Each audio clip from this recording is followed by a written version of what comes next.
From Pacifica, this is Democracy Now! Here's a woman who decided she didn't want to come forward. She was very explicit about that, and that promise was kept. And somehow, because reporters in the world hounded her, she had all of the negatives of coming forward and none of the positives. She had no good choices, and now she's been forced to be a spectacle. Dr. Christine Blasey Ford has come forward on the record with allegations that Brett Kavanaugh sexually assaulted her when they were both in high school. She says she will testify about the attempted rape. She expected her story to be kept confidential, but changed her mind after it leaked. We'll speak with Slate's Dahlia Lithwick, who argues our system is too broken to assess the sexual assault claim against Kavanaugh. We'll also speak with Think Progress reporter Ian Millhiser, who tweeted, "So to summarize, a confessed serial sexual predator nominated a man who's credibly accused of attempted rape to be key vote to strip women of reproductive freedom." Last week, Millhiser's piece, headlined, "Brett Kavanaugh has a mysterious Me Too problem," was declared fake news by a Facebook fact-checker with the conservative outlet The Weekly Standard. Then to Dallas, where protests continue in the wake of the shooting and killing of a 26-year-old black man in his own apartment by a white Dallas police officer who mistakenly thought his apartment was hers. What's his name? Welcome John. What's his name? Welcome John. What's his name? Welcome John. What do we want? Justice. What do we want? Police officer Amber Geiger has been charged with manslaughter after she entered Botham Shem John's apartment less than 2 weeks ago and opened fire, killing him. Police claim she believed it to be her apartment. We'll go to Dallas to speak with his family's lawyer, Lee Merritt. All that and more coming up.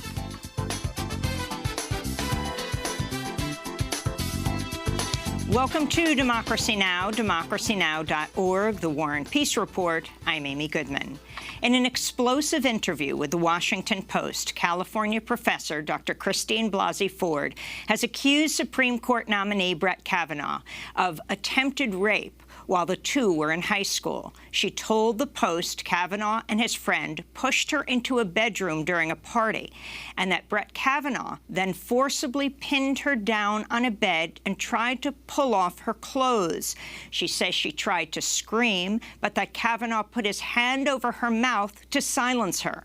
She told the Washington Post, "I thought he might inadvertently kill me." Dr. Christine Blasey Ford is a professor at Palo Alto University in California. She teaches at Stanford University. She began speaking anonymously about the alleged assault in July after Kavanaugh was shortlisted to replace retiring Supreme Court Justice Anthony Kennedy. She contacted her Congress member and the Washington Post through a tip line. She took and passed a polygraph. After her story began to leak, she changed her mind and decided to go public. Her lawyer says Dr. Christine Blasey Ford is willing to publicly testify before Congress. The attempted rape accusation comes only days before the Senate Judiciary Committee was slated to vote on Kavanaugh's confirmation to the Supreme Court on Thursday. In the wake of the explosive accusation, 3 Senate Republicans, Senators Jeff Flake, Bob Corker, and Lisa Murkowski, and a slew of Democrats have said the Senate Judiciary Committee should delay the vote. It was Senator Dianne Feinstein of California who had the letter that Dr. Blasey wrote, but asked her to keep confidential. At least 17 people in North and South Carolina have been reported killed by Tropical Depression Florence, which has broken all of North Carolina's rainfall records. Officials are warning the worst of the storm may still be yet to come as catastrophic flooding inundates the Carolinas coast. Up to 20,000 people are in emergency shelters in North Carolina alone. This is North Carolina Governor Roy Cooper. Floodwaters are still raging across parts of our state, and the risk to life is rising with the angry waters. As this storm continues to churn through North Carolina, it has dumped nearly 2 feet or more of rain in many places. The strongest storm bands are dumping 2 to 3 inches of rain per hour. That's enough to cause flooding in areas that have never flooded before until now. Experts have warned Florence could also cause widespread environmental damage and toxic spills from coal ash dumps, hog manure lagoons, chicken farms, and nuclear facilities in North and South Carolina. Torrential rains have already caused a collapse at a coal ash landfill at an inactive Duke Energy power plant.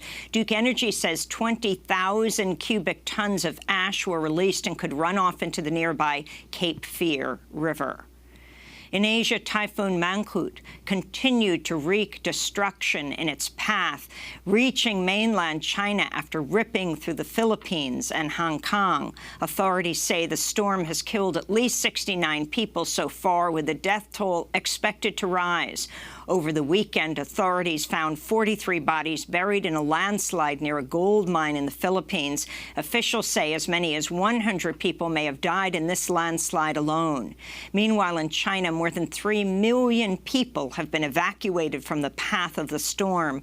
So far, at least 4 people have reportedly died in China from the storm, which has now been downgraded to a tropical depression. The head of FEMA, the Federal Emergency Management Agency, is trying to defend President Trump, who sparked outrage last week by falsely claiming that thousands of people did not die in Puerto Rico last year in the aftermath of Hurricane Maria. This is FEMA Administrator Brock Long speaking on CBS's Face the Nation. Studies are all over the place. The Harvard study was done differently, studies a different period of time versus the George Washington study. There's a big discrepancy, whether it's direct deaths or indirect deaths. FEMA Administrator Brock Long also spoke on NBC's Meet the Press, in which he claimed that some of the post-Maria deaths may be attributed to spousal abuse, saying you can't blame spousal abuse after a disaster on anybody. You know, the other thing that goes on, there's all kinds of studies on this that we take a look at. Spousal abuse goes through the roof. You can't blame spousal abuse, after a disaster on anybody. The official death toll from Hurricane Maria stands at 2,975. One Harvard study has estimated the death toll might be as high as 4,645 people. In Gaza, hundreds of people gathered for the funeral of 12-year-old Shadi Abdel-Al, a Palestinian boy who died during Friday's weekly nonviolent protests at the separation fence between Gaza and Israel. Gaza's health ministry says the boy was killed by a blunt object that cracked open his skull, though it's unclear whether he was killed by Israeli soldiers firing live ammunition, grenades, or another object. Israeli soldiers shot and killed 2 other Palestinians during Friday's protest. Palestinian health officials say Israeli soldiers have killed at least 186 Palestinians and wounded tens of thousands more since the Palestinians' nonviolent Great March of Return began on March 30th. Meanwhile, in the Israeli-occupied West Bank, authorities say a Palestinian teenager fatally stabbed an Israeli at a shopping mall on Sunday. The victim, 40-year-old Ari Fuld, was a father of 4 and lived in the Israeli-only West Bank settlement of Efrat. The alleged attacker was shot after the stabbing and is currently hospitalized. Pope Francis has expelled a Chilean priest over allegations of child sexual abuse. Reverend Christian Precht had previously been under investigation and was suspended for 5 years in 2012. The announcement of Precht's expulsion comes as the Chilean church has been rocked by allegations of widespread sexual abuse and cover-up. In May, every bishop in Chile offered their resignation in response to the growing scandal. In Washington, D.C., a Blackwater contractor will stand trial for first-degree murder for the 3rd time over his role in the 2007 Nisour Square massacre in central Baghdad, where Blackwater contractors killed 17 civilians after opening fire with machine guns and grenades on a crowded public space. The attack has been called the My Lai Massacre of Iraq. In 2014, Nick Slatton was convicted on murder charges over the massacre and sentenced to life in prison, but an appeals court later voided that conviction.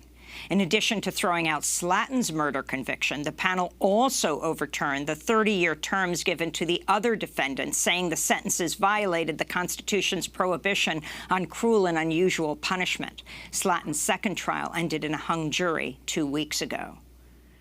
President Trump has threatened to impose a new round of tariffs on $200 billion on Chinese products, ranging from refrigerators to Apple Watches. The threat of the 10% tariffs have alarmed Wall Street executives, including the heads of Goldman Sachs, Morgan Stanley, the Blackstone Group, and others who flew to Beijing for hastily arranged meetings, including one with China's vice president today to discuss strengthening business ties between the U.S. and China.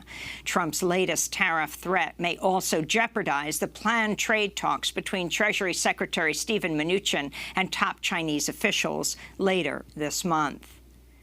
In Texas, a supervisory Border Patrol agent has been arrested for murder after authorities say he confessed to killing 4 women. Agent Juan David Ortiz was arrested after a 5th woman narrowly escaped murder and alerted authorities. Officials say Agent Ortiz was targeting women sex workers. He's worked as a Border Control agent for 10 years and is a U.S. Navy veteran. This is Webb County District Attorney Isidro Alanis. The law enforcement investigators indicates that there's probable cause to believe that this individual is responsible for this series of murders, which I would qualify as a serial murder that we have. So we will be looking at what charges to put on him, potentially 4 charges of murder and aggravated kidnapping.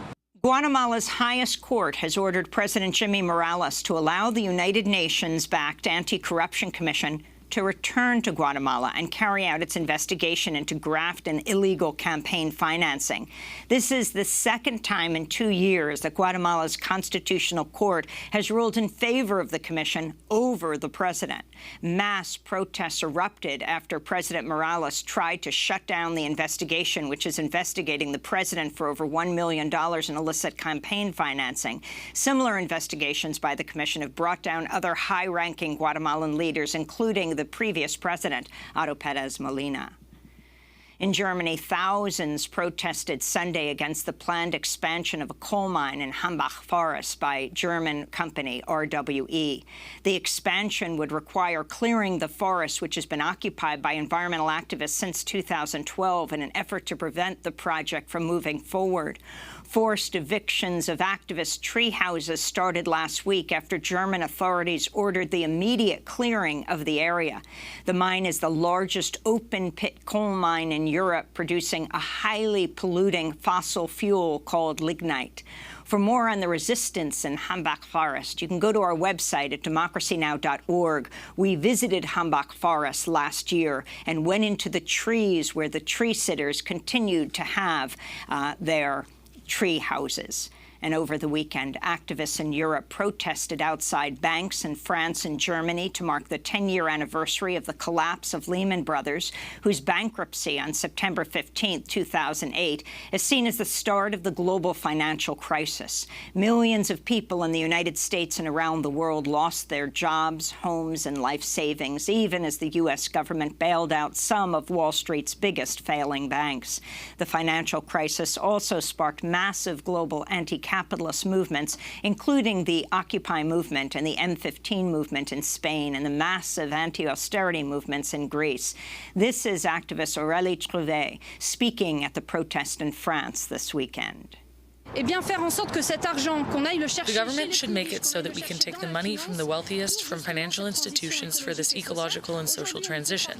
Today they make us believe that the money isn't there, but I assure you that with an efficient tax on financial transactions, with a real fight against fiscal evasion, we will have the means and the needed money for this ecological and social transition. And those are some of the headlines. This is Democracy Now!, democracynow.org, The War and Peace Report. I'm Amy Goodman.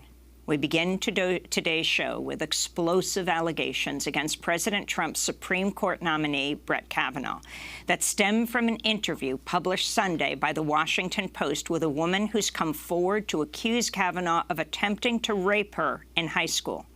She now says she's willing to testify about her experience. Dr. Christine Blasey Ford is a professor at Palo Alto University in California, and she also teaches at Stanford. She said she first expected her story to be kept confidential, but changed her mind after it leaked. The The Washington Post reports now Ford has decided that if her story is going to be told, she wants to be the one to tell it. Speaking on the record to a reporter for the first time, Dr. Blasey Ford said in the early 1980s, Kavanaugh and a friend were, quote, stumbling drunk when they pushed her into a bedroom at a party. The Post reports while his friend watched, she said Kavanaugh pinned her to a bed on her back and groped her over her clothes, grinding his body against hers and clumsily attempting to pull off her one-piece bathing suit and the clothing she wore over it. When she tried to scream, she said, he put his hand over her mouth. I thought he might inadvertently kill me, said Ford. He was trying to attack me and remove my clothing, the Washington Post reported, Blasey Ford said. Dr. Blasey Ford said she was able to escape when Kavanaugh's friend jumped on top of them. They all went tumbling to the ground. She said she never spoke about the attack until 2012 during couples therapy with her husband, who said his wife used Kavanaugh's last name.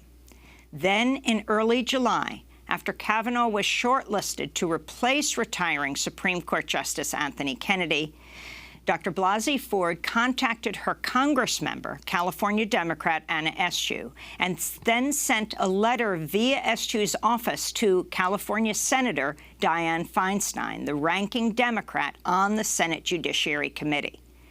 Later in July, she contacted the Washington Post through a tip line.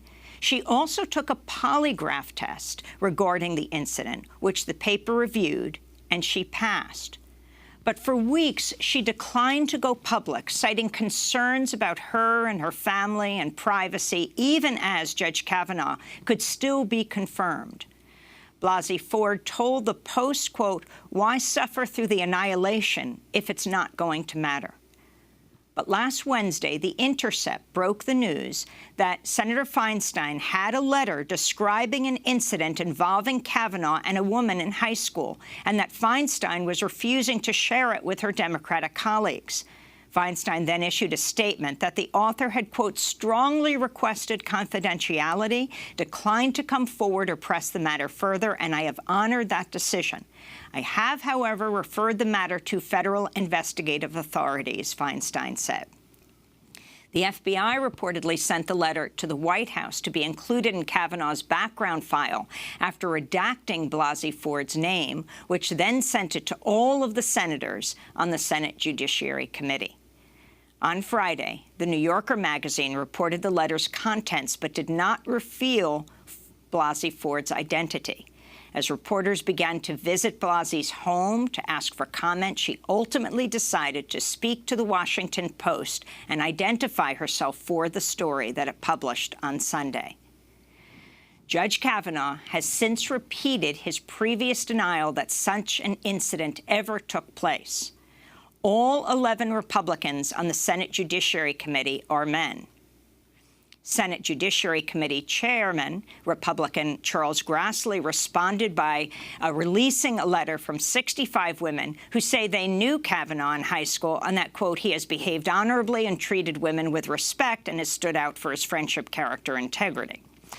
Meanwhile, 3 Senate Republicans, Senators Jeff Flake, Bob Corker, and Lisa Murkowski, and a slew of Democrats have said the Senate Judiciary Committee should delay the vote. This is Murkowski speaking to CNN Sunday about the new allegations. I'm going to be talking with my colleagues, but I really don't have anything to add at this point. As I said, I did read the letter last week and asked the judge in a telephone conversation on Friday about it, and he was very emphatic in his denial. Do you believe the accuser? I don't know enough to make a judgment at this point. That was Maine Senator Republican Susan Collins. This morning, shortly before we went to broadcast, Dr. Blasey Ford's attorney, Deborah Katz, told CNN her client is willing to testify before Congress. Will your client, Christine Ford, be willing to testify in public to the Judiciary Committee? The answer is yes. She is willing to do it. Has she been asked by any of the lawmakers to do that? That's interesting. The answer is no. She's not been asked, but she is now willing to do so. Is she in conversations with people? Have the lawmakers reached out and tried to talk to her via phone? We've heard from no one. We've seen various statements made on television, but and statements that are being bandied about for political reason, but no one's asked her. No. That was CNN's host, Alison Camerata, speaking to Dr. Blasey Ford's attorney. Well, for more, we're joined in our New York studio by Dahlia Lithwick, senior editor at Slate.com. She's their senior legal correspondent and Supreme Court reporter, hosts the podcast Amicus. Her latest story is headlined, "Our System is Too Broken to Assess the Sexual Assault Claim Against Kavanaugh." Do you still feel that way? As Dr. Blasey has come forward, she's been very clear in this letter, though this letter was not made clear to Democrats or Republicans on the committee until it was leaked by The Intercept, and then a series of developments unfolded.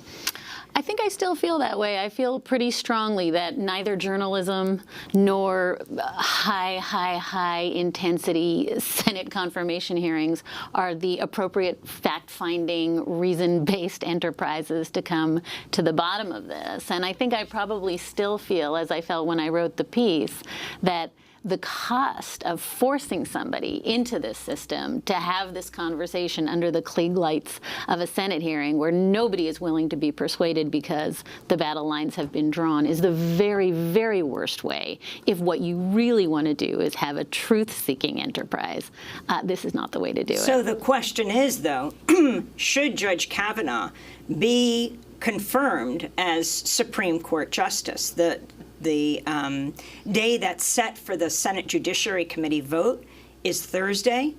Dr. Blasey has said she will testify about what happened, and Judge Kavanaugh has denied that it happened. But clearly, more can be found out. This is just happening right now at the last minute. And Wednesday is Yom Kippur, so that'll be a day off. So they only have 2 days. And interestingly, Dr. Blasey Ford's lawyer said they have not talked to it. No senator has contacted them since yesterday, since her name came forward. Grassley has not.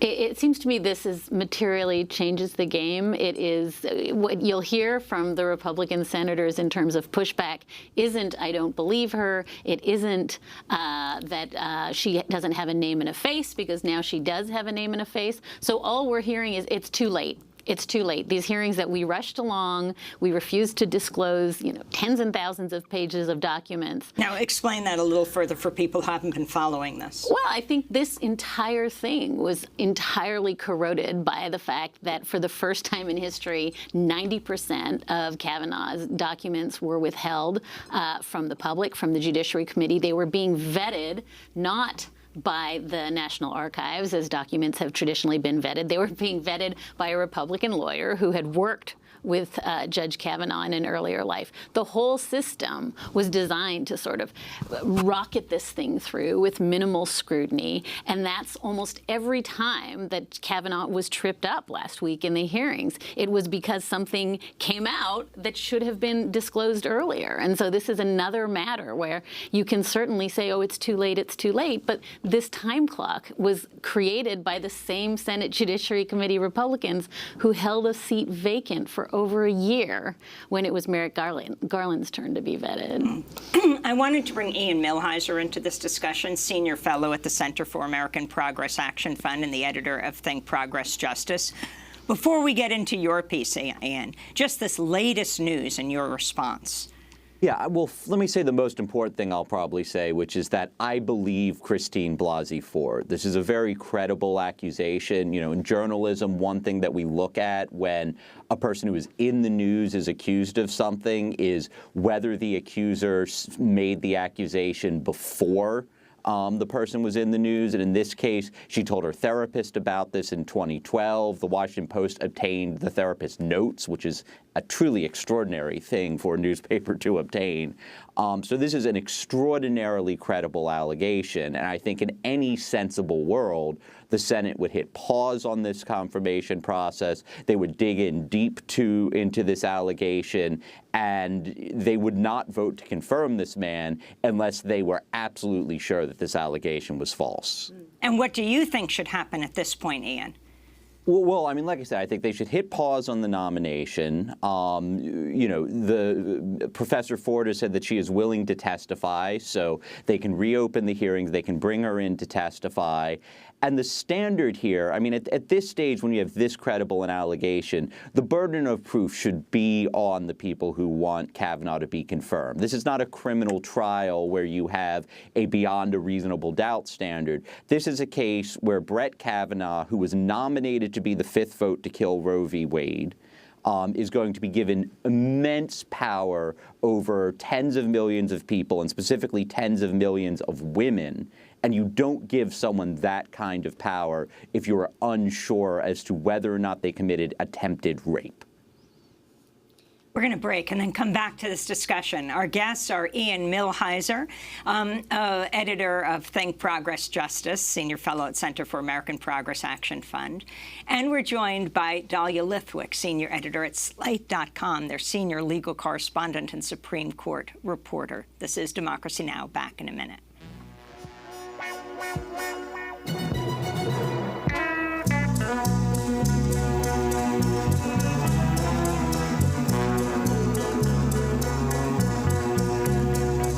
Smiling faces sometimes pretend to be your friend. Smiling faces show no traces of the evil that lurks within. Smiling faces sometimes they don't tell the truth. Smiling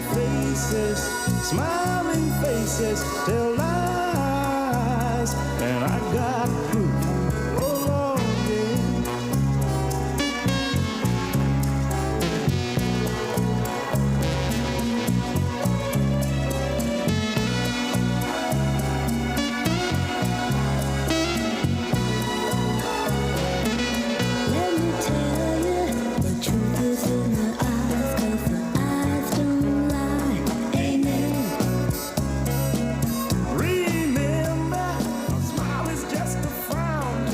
Smiling faces sometimes, the undisputed truth. This is Democracy Now!, democracynow.org, the War and Peace Report.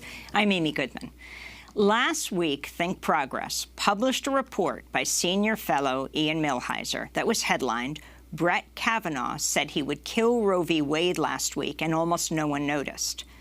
The story was declared fake news by a Facebook fact-checker with the conservative outlet The Weekly Standard, which attacked Ian Millhiser in an editorial headline, Kavanaugh Needs No Defense. Millhiser wrote that Supreme Court nominee Brett Kavanaugh may have committed a very serious crime, possibly even a sex crime, or maybe he didn't. That's what we just learned from an extraordinarily vague press statement by Senator Dianne Feinstein, unquote.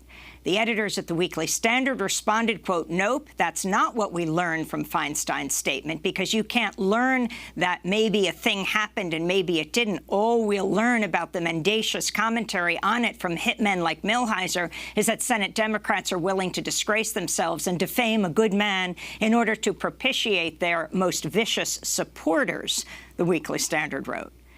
For more, we continue our conversation with Ian Millhiser, the senior fellow at the Center for American Progress Action Fund and the editor of Think Progress Justice, as well as Dahlia Lithwick, senior editor at Slate.com. This is complicated, Ian. Can you please explain what happened? Yeah, sure. I mean, suffice it to say the folks at the Weekly Standard don't like me very much. I think that their assertion that Brett Kavanaugh is such a good man is not wearing well this week. But what happened? So there's two different pieces here, and I think the first piece is the more important one. So I wrote this piece and it made a legal argument. It said that in Brett Kavanaugh's confirmation hearing, he said that he would apply something called the Glucksberg rule in determining whether or not a right is protected by the Constitution.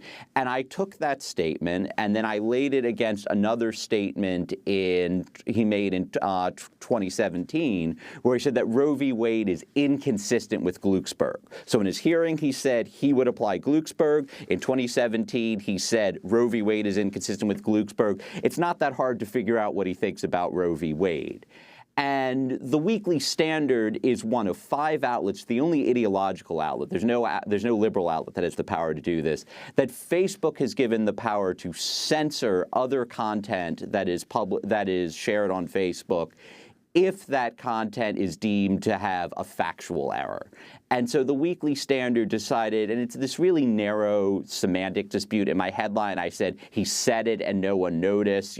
Does the word said mean that he has to say the exact words or not say the exact words? I have heard more opinions on that question this past 2 weeks than I ever thought possible.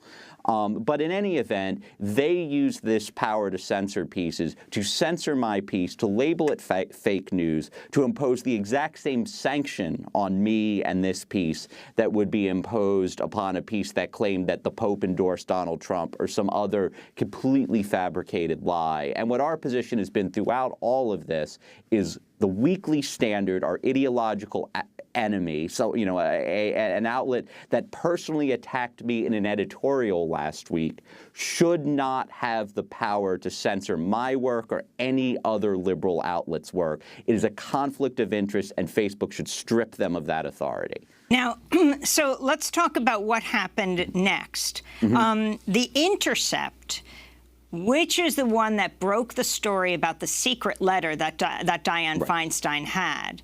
The Intercept republished your piece saying the story was effectively nuked from Facebook, with other outlets threatened with traffic and monetary consequences if they shared it. This is extremely significant. Explain. This isn't just the Weekly Standard weighing in. Explain what happened with Facebook. Sure. So the way that Facebook works, so I mean, if I can get a little bit into the business of journalism, I don't think it's a big secret that digital journalism is driven by clicks. The more people who come and visit the site, the more ad revenue you get, and that means the more journalists you're able to employ. Facebook has a system, and they send about 10 or 15% of Think Progress's total traffic to us. Facebook has a system where if one of these 5 fact checkers, and again, it's 4 nonpartisan outlets and the Weekly Standard that has this power, if they deem something to be fake news, then it loses 80% of the traffic it would have gotten from Facebook. That's the first thing that happens. The second thing is that a push notification is sent to everyone who shared it, informing them that it is, quote, false news. And then the third thing that happens is everyone who shared it, even the people who shared it before the Weekly Standard weighs in, gets punished. All of their content gets downgraded and is less likely to show up in people's news feeds from that point forward. So the Weekly Standard has an extraordinary power, not just to censor their rival outlets, but to effectively try to nuke the bottom line of outlets that they disagree with. And our position is, look, if I were a defense attorney and I walked into court and the prosecutor was sitting there wearing a black robe and wielding a gavel, I would say that's not appropriate because you're not allowed to be the judge of your own case. When you are one of the adversaries in a debate, you shouldn't also get to judge who is telling the truth. Dahlia, you want to weigh in here? No, I mean, I couldn't agree more with Ian. For one thing, Mark Stern and I had written a very similar piece about Glucksberg and Whole Women's Health a few days, at around the same time that Ian wrote his. Ours didn't get tagged. His got tagged entirely for a semantic internal fight about literally what said means. And the significance of this, I mean, Facebook determines what so many people read. I mean, it's as if you're talking on the telephone. That's what it's basically become. And the phone company is beeping out words that it doesn't agree with.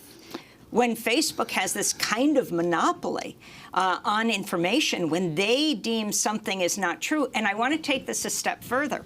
Ian, if you can say who the fact checker was that deemed your piece fake news. Yes, so the name of the fact checker, it's Holmes. I think his last name is pronounced Librand. And as he graduated from college in 2016, he doesn't have a law degree. Based on when he graduated from college, he's probably 25 years old. And what Facebook has done here is they have given a single 25-year-old staffer at the Weekly Standard the power to decide which news gets read and which news does not get read. No, I want to take this a step further, because we've been talking about this astounding report of Dr. Blasey Ford, who says she is now willing to testify before the committee about what she alleges Brett Kavanaugh did to her in high school, the attempted rape. Right. And she's made available all sorts of information in the Washington Post piece, the notes of her therapist in 2012 when she was in couples therapy with her husband describing what happened to her, and again in 2013 when she described his attempted rape. The third man in the room, while she alleges Brett Kavanaugh held her down, groped her, tried to rip her clothes off, and put his hand over her mouth, and she was terrified she could die. The third man in the room was Mark Judge, right. Brett Kavanaugh's friend from the elite prep school. Mark Judge is a filmmaker who writes for, among other publications, the Weekly Standard. Yep. Yeah, I mean, there's a lot of things about Mr. Judge that I think are sketchy. He apparently wrote a memoir. It's sort of thinly fictionalized. Instead of calling the school Georgetown Country Day, which is his actual name, he calls it Loyola Country Day. There's even a character in that book who's briefly mentioned named Bart O'Kavanaugh, and Bart O'Kavanaugh at one point gets drunk and pukes in a car. But Mr. Judge's book is pretty tremendous. He talks about a lot of drinking and mistreatment of women. His yearbook quote at Georgetown, at the prep school that he and Kavanaugh went to, is "Some women need to be beaten like a gong," or something to that effect. Or I believe it's some women need to be beaten regularly like a gong. So this is the character witness that Brett Kavanaugh is bringing in to say, yeah, I didn't do it. He saw it happen, and I wasn't there. And the book Mark Judge wrote is called Wasted Tales of the Gen X Drunk, which describes his blackout drinking and culture of partying at his elite high school.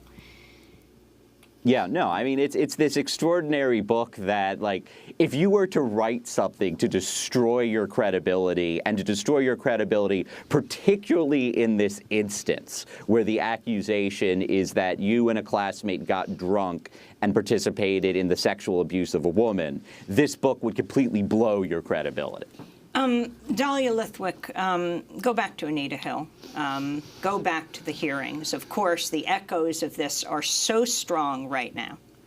Yeah, I mean, I think it's such an amazing, the arc of this is extraordinary, because if you remember, after Anita Hill testified in front of an all-male Senate Judiciary Committee, Senate Democrats declined to bring forward witnesses who would have corroborated her story on both sides. And chief among those Democrats at the time was Joe Biden. Senator Joe Biden. And it was a disaster. It was a dumpster fire. But it led to what we now nostalgically think about as the year of the woman. And women like Dianne Feinstein, a lot of women in the Senate say that was the watershed. And women were furious at the treatment of Anita Hill and pushed women into the Senate in record numbers. Here we are at the other end of that arc. That was a long time ago, and yet it seems as though very little has changed. And if you map the points of that story onto what we're seeing now, here's a woman who comes forward reluctantly. She doesn't want to be outed. She is outed.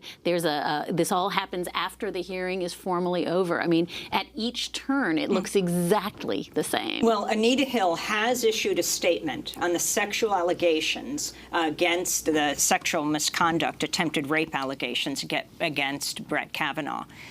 She said, given the seriousness of these allegations, the government needs to find a fair and neutral way for complaints to be investigated.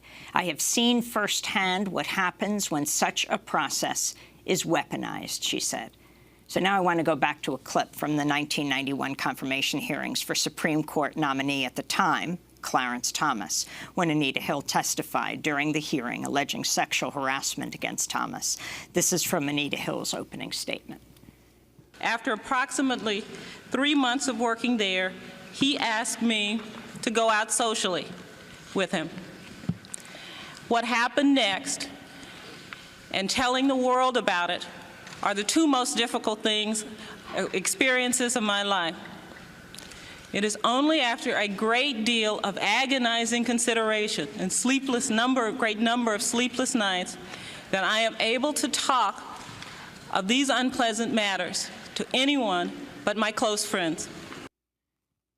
So, Dahlia Lithwick, talk about this, the enormous pressure that Anita Hill is under. And right now, I mean, I think something that goes clearly to the credibility of Dr. Christine Blasey is that she felt she needed to tell someone, but did not want to come forward, did not want this to be made public. But when reporters started crawling around her workplace and her home, were there and asking her to speak, she felt if this story is going to be told, she wants it to be told by her. Now, this is going to be at great, great personal expense, she fears. Remember that hearing. Remember what happened to Anita Hill, that there were Republicans on that committee who coined the term a little bit nutty and a little bit slutty, right? She was derided for being promiscuous. She was derided for being a liar. They said, why didn't you come forth at the time? I mean, all the questions about her integrity. You know, what do you mean you didn't report? He was her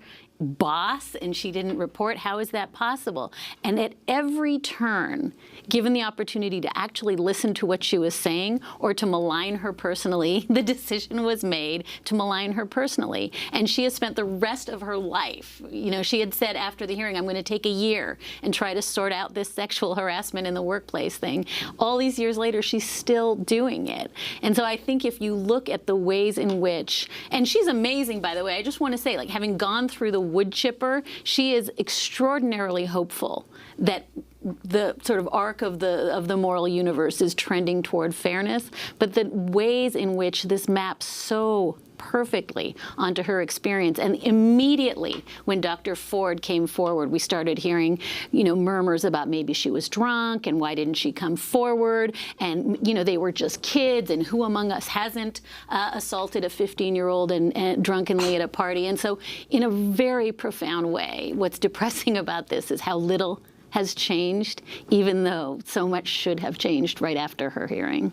So, Ian Millhiser, what do you foresee for this week? There were discussions that maybe staffers would speak to both Brett Kavanaugh and Dr. Blasey. But clearly, Dr. Blasey has set the stakes much higher now by saying she is willing to testify. Right. She didn't want to take this risk, but at this point, she feels it is her only choice. Yeah, I think all eyes are going to be in a handful of Republican senators. Certainly Collins and Murkowski, who people have been looking at for a while as like the only realistic votes against Kavanaugh. Jeff Flake, who is a flake and like has a tendency to say big things and then not follow through on them, but maybe this time he will, and he will stop a positive vote from happening on Kavanaugh in the committee. Maybe Bob Corker. There's a handful of Republicans, and what the thing to keep in mind is this: 2 Republican senators have the power to stop this. If 2 Republican senators come forward and say, we will vote no on Brett Kavanaugh until we get to the bottom of this, that puts a stop to this. It stops the Thursday vote in the committee. It stops Mitch McConnell from ramming this vote through. All it takes is 2 Republican senators to come forward and say, we need to know what happened here before this person is giving a lifetime appointment to the Supreme Court of the United States. So you already have a number of senators speaking. You have Corker, you have Flake, and then there's Murkowski and Collins. There are already 4 Republicans who are wavering here. They're wavering. But what we need more is wavering. I mean, what we need is definitive statements. If Jeff Flake wants to stop this, if he wants to show integrity, and Jeff Flake is retiring, so he has nothing to lose, the magic words that Jeff Flake needs to use is, I will vote no on Brett Kavanaugh if the Thursday vote is not canceled. And until we hear those magic words from Jeff Flake, you know, he hasn't said very much. And, of course, Corker also is retiring.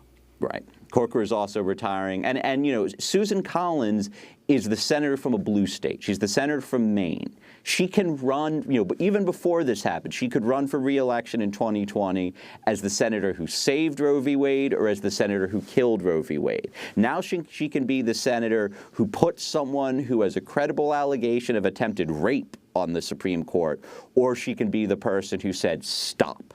And, you know, if I were we just lost Ian on this issue, but Dahlia, you're covering this very same beat about what Susan Collins can do. Two important things that Ian just said that are really worth reiterating. These folks don't have to vote no on Kavanaugh. All they have to do is vote no on Kavanaugh until we find out what happened. That's an awfully low-risk proposition, given, as Ian said, pretty credible allegations that something very violent happened to this woman. That's the first thing. The second thing, and this is so important, is that this really does give cover to people like Collins and Murkowski, who've been playing this game of saying, okay, I get it, he was put on the court to overturn Roe, but I don't think he's going to do it. And the sort of fatuous claims that they believe him when he says Roe is good precedent. This gives them cover. They don't have to guess what he's going to do in the future. All they need to do is scrutinize what is alleged to have happened in the past. That's a much easier proposition for them. And what Ian Millhiser tweeted, so to summarize, a confessed serial sexual predator nominated a man who is credibly accused of attempted rape to be the key vote to strip women of reproductive freedom. Which brings us back to the issue that both you and Ian wrote about, and that is this issue of Roe v. Wade and what Brett Kavanaugh is saying right until now. I mean, we talked about as a story of Facebook and censorship and fact-checking and what is called fake news and what isn't.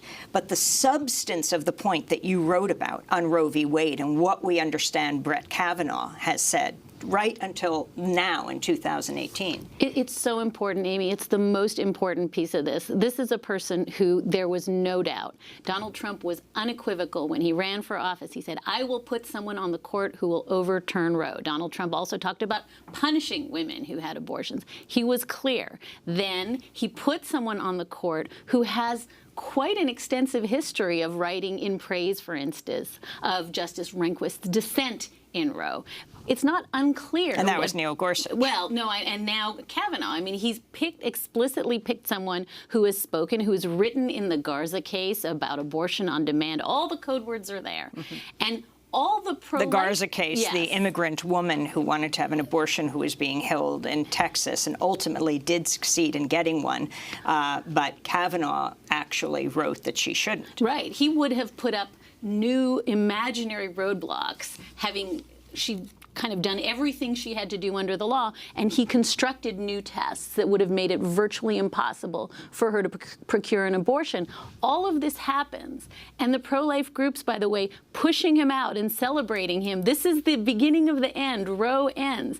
And then he gets on the stand and says, I'm not going to do anything to Roe. And we've had to accept that. If you think about the visuals of those confirmation hearings, of women dressed up as the Handmaid's Tale, you know, women being dragged, 200 women being dragged screaming from the Senate. And you can say, oh, this is not decorous and this is not polite. But this is life and death for women. And to say, oh, I have an open mind with the history that he has. That's the central issue that we're losing a little bit now in conversations about whether he told the truth or even this conversation. There's no doubt what will happen to women's reproductive health care. You can call it what you want to call it. You can call it reversing Roe. You can call it hollowing out Roe. We know where he stands. And the notion that this is going to be a hard question for Collins and Murkowski, who claim to be for reproductive rights, this just got a lot easier for them. Now they just have to say, we should hear this woman out. And we will see what happens, whether Dr. Christine Blasey Ford is able to testify before the Senate Judiciary Committee to talk about what she alleges is Brett Kavanaugh's attempted rape of her. Dahlia Lithwick, I want to thank you for being with us, senior editor at Slate.com, and Ian Millhiser, senior fellow at the Center for American Progress Action Fund. This is Democracy Now! When we come back, we go south to Texas, to the story of a man who is in his apartment. A police officer enters his apartment thinking it's her own and shoots him dead. We'll talk about what happened next. Stay with us. Two windows, but the sunshine never come through. You know it's always dark and dreary. Since I broke off, baby, with you, I live on a lonely avenue. My little girl wouldn't say I do, but I feel so sad and blue, and it's all because of you. I could cry, I could cry, I could cry. I live on Lonely Avenue. Oh, yes, sir. Now you know my covers, they feel like leather, and my pillow, it feels like stone. Well, I toss and turn so every night. Lonely Avenue by Ray Charles here on Democracy Now! As we go to Dallas, where protests continue in the wake of the shooting and killing of a 26-year-old black man in his own apartment by a white Dallas police officer. The officer, Amber Geiger, has been charged with manslaughter after she entered Botham Shem-Jean's apartment less than 2 weeks ago and opened fire, killing him. Police claim the officer believed that his apartment was hers. Outrage is growing as the community demands answers about the circumstances of Botham Jean's death. On Sunday, nearly 100 protesters marched through Dallas with 2 coffins to AT&T Stadium ahead of the Dallas Cowboys game. The coffins symbolize the deaths of Botham Jean and O'Shea Terry, who also was fatally shot this month by a North Texas police officer. Questions have been raised over why there was a 3-day delay in charging Officer Geiger and how she failed to know she was not in her own apartment when she killed Botham Jean in his. Jean's family is also criticizing the police for issuing and making public information from a search warrant on Jean's apartment. A police affidavit shows the officer seized, among other items, about 10 grams of marijuana and a marijuana grinder from Jean's apartment. This is Allison Jean, Botham's mother, speaking at a news conference Friday. The information received yesterday is, to me, worse than the call that I got on the morning of Friday, September 7th. To have my son smeared in such a way, I think shows that there are persons who are really nasty, who are really dirty, and are going to cover up for the devil, Amber Geiger. I don't know my son to be involved in such. And I want to find out whether the toxicology reports on Amber has been released, because she was the murderer. Amber Geiger is out on $300,000 bond. Investigators have taken a blood sample from the officer to test for drugs and alcohol, but there's no information on results of that test or any information on a search warrant of her apartment. Well, for more, we're joined by civil rights attorney Lee Merritt, representing the family of Botham Jean.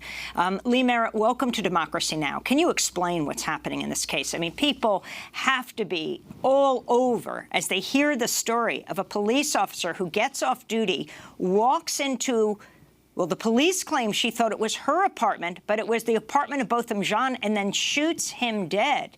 Please explain. Yeah, we know that if this were in the reverse, for example, if a black man walked into a white police officer's home and shot them to death and then claimed he thought he was in his apartment, this would be going very, very differently. And so right now, we know that what Amber Geiger has offered as her explanation isn't true. It's demonstratively false. Her story has changed significantly since September 6th, when she offered that she was trying her key at the door. Botham opened the door, she surprised her, and then she shot him. The story that she offered to Rangers a few days later was that She actually entered the apartment where the door was already open, saw a silhouette, thought it to be a burglar, gave it instructions, and then fired at it. Neither of those stories make sense because it just doesn't neither comport with common sense or the reality of the layout of that apartment. Number one, outside of her apartment looks completely different than the apartment of Botham Jean. His apartment has, for example, a big bright red rug there to greet people so that they will know that it's his apartment. Her apartment didn't have that rug there. Those doors are sure shut doors, and so I've been in Mr. Jean's apartment. I've let the door go slowly, and they slam shut every time. And so the idea that it was somehow mysteriously open, it just doesn't comport with the mechanics of the apartment. Botham Jean, a native of St. Lucia, graduated from Harding University in Arkansas, extremely popular and beloved there, worked for PricewaterhouseCoopers, a multinational audit and consulting firm in downtown Dallas. Lee Merritt, was Amber Geiger's apartment raided and searched by police? I mean, you have Botham Jean's mother saying they are now leading a smear campaign, the police, against him. Yeah, as you pointed out, Botham Jean lived 26 years. He took steps to not only not be accused of a crime, but to completely avoid police encounters. His mom will describe to you that he was definitely afraid of American police and the idea of a police encounter. So he kept his registrations up to date. He kept his car mechanics up to date because he feared that some sort of traffic stop would lead him into an unwanted encounter with what has a national or international reputation as a very deadly police force. And he went 26 years without being accused of any crime whatsoever, avoiding contact with law enforcement whatsoever. It took him being killed by a Dallas police officer for him to become a criminal. And the Dallas Police Department sought a warrant to enter his home and to specifically look for evidence of a crime, to look for drug paraphernalia. That's what the warrant called for. Following his murder, and there was no raid of her home. There were no warrants issued for any of her property. There was no warrant issued for her car or for her locker at the police department that she allegedly just left. There was no warrant issued for her apartment just below. And so the focus of this investigation, since it happened, has been on ways to find exculpatory evidence or looking for ways to justify her actions that are clearly unjustifiable. There could be no place that is supposed to offer more refuge than one's own home. So what is the family demanding right now? Also, Officer Geiger didn't have to speak to police, is this right, I mean, she was a police officer, but for 3 days? That's right.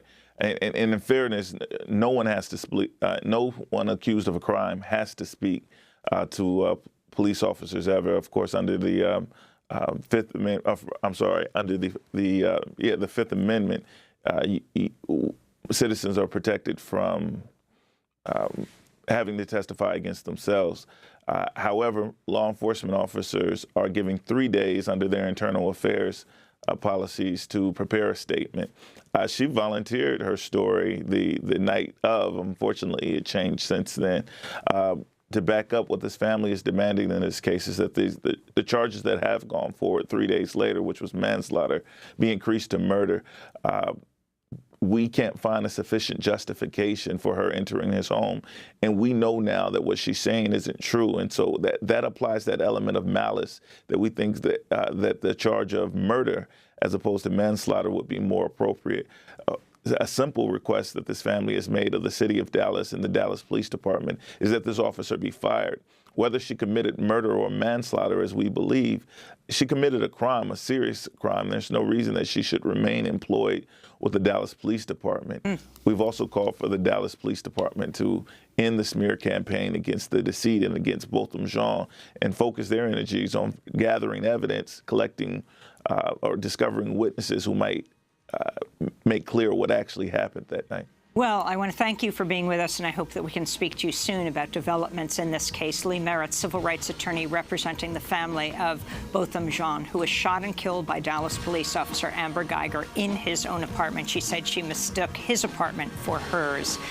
Happy birthday to Sam Alcoff. That does it for our broadcast. I'm Amy Goodman. Thanks for joining us.